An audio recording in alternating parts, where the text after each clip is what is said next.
F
Cái gì thế?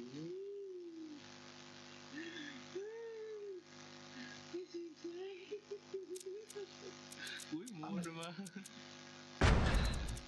bạn đâu chị đi Game bị vãi hả chưởng. em gái đâu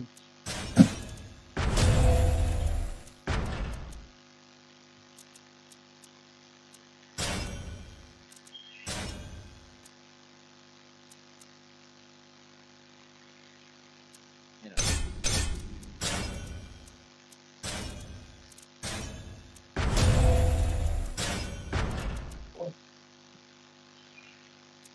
ô đi à cuối mùa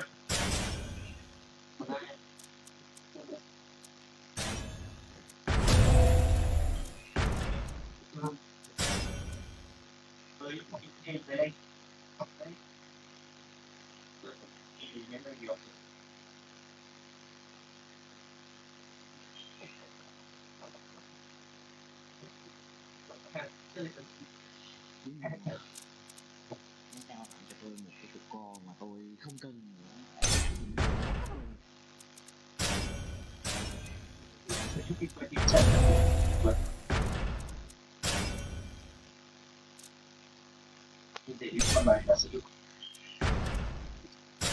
không ngoài tay đâu cũng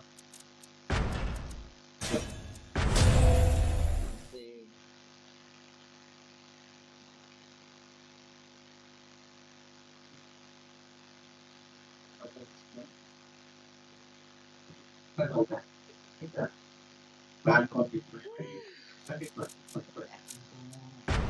bằng to làm gì nữa. cũng là nhiều thứ phải cũng thành công rồi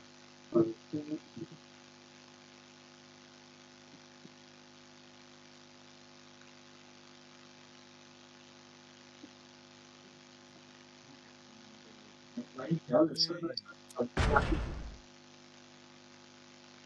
ô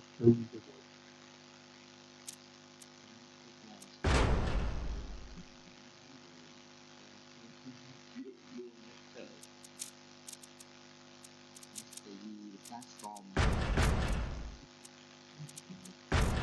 kia gì nhỉ? The best ever. The best ever seen. vẫn luôn đúng Yo. có phải là con dấu nó sẽ cần siêu số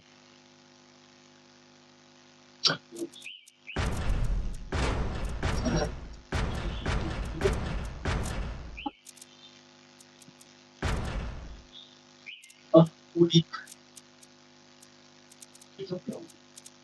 tính nó sang thì nó o đâu đầu phải xem nó trở thành vẫn không thì là có nghĩ đi một cái kê nó không sao nó hỏi rồi không lên tới